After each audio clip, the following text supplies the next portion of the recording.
Hello, hello, hello. Welcome. We are here on day 6 of my 12 days of Christmas. We are halfway through, and this is actually the last in the little mini series. So in our mini series, day 4 and day 5, we talked about composition and really what makes a good photo.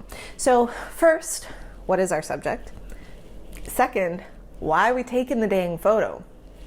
Today, third, final in this little mini-series within a mini-series, who is our viewer? Who is looking at the image that I'm creating? Or who do I want to care about the image? Because that might be a little bit different. Okay, so I take a lot of different photos in the run of a day. I will take pictures of Jazz. She's chilling over there, looking at me like I'm a weirdo. She's on the window seat. I take a picture of my kids running around being super cute. I take pictures of the wildlife that's in my backyard because I love wildlife hanging out in the backyard, though I still haven't got a good shot of the bobcat that sometimes shows up. And then I will also go out and create images of the night sky. And now in my past, I also was a commercial photographer. So I was doing product photography. I was doing headshots. I was doing portrait work. I was doing all kinds of other corporate work. All of those have very different viewers, different people who are looking at the images. And this becomes very important because we can know what our subject is and we can know why we're taking the image. But if we don't tailor that image for the specific viewer, it's not going to hit home with them. So the images that I take of Jazz, I might post them sometimes, but they're not for you. You probably like dogs. Most people who follow me also love dogs because you're pretty awesome. So you'll probably like the picture. But honestly, it's not for you. It's for me because she's the best freaking dog ever. Pictures of my kids, well, you don't see very many of them.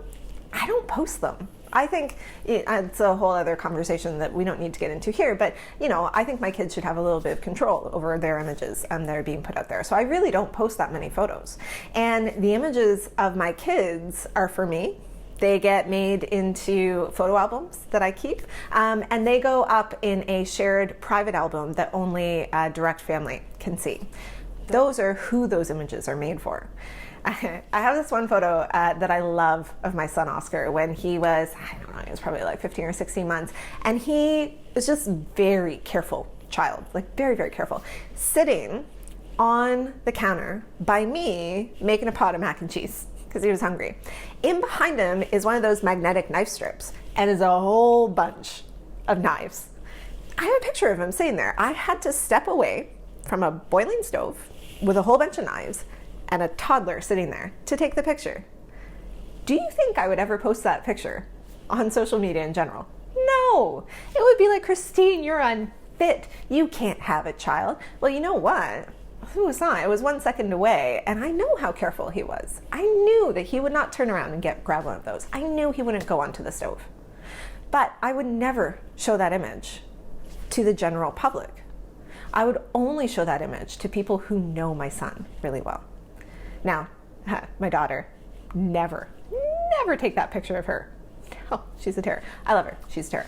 So who is the image for? That becomes very important. And sometimes the answer might be me.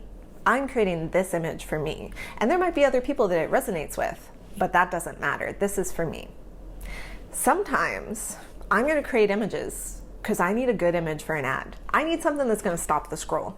Like most of you who are here have come to me through probably one of my free trainings. I needed an image for an ad to get you to stop and actually look at it and be like, who's this girl? Why do I care? So sometimes I need an image that is attention grabbing. It needs it right away. Other times I have images that I'm intending to go up on a wall or I'm intending to be in a gallery exhibit.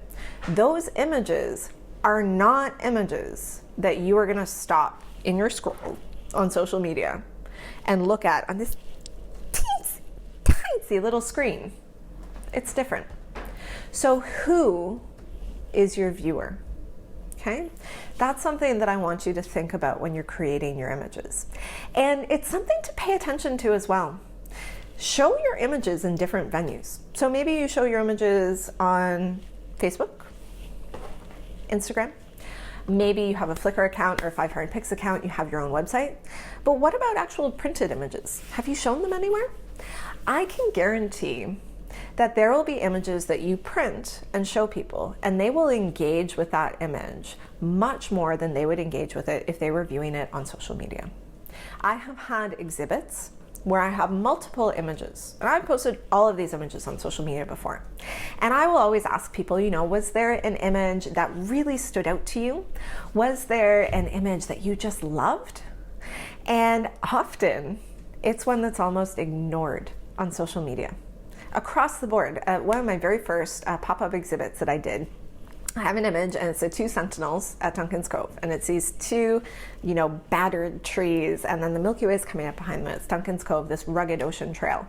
And everyone who came through, that was the image that struck out to them. You can go find it on my social media. Very little interaction. So understanding who is going to be looking at your image and who you want to engage with your image becomes very important as well for creating the image, but also for managing your expectations when you put that image out in the world. Because I will put pretty much all of my images on Facebook and Instagram so that people can come across them and see them. People like to just very quickly be able to see my work. They hop on over to Instagram. They've got 9 squares to see what I'm all about.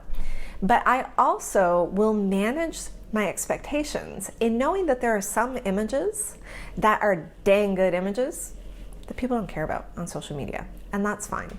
So this is the last in our 3-part series, in our mini series of 12. So what is your subject? Why are you taking the photo? And who is looking at it? Give me some feedback, you guys. I'd like to hear from you. Messages, comments, talk to me. What do you think about this? Is this something that you even think about? I want to hear. Let me know. Thank you so much for tuning in. We are back tomorrow. I can't tell you what it's going to be. It's a surprise. Come on back and we'll chat tomorrow.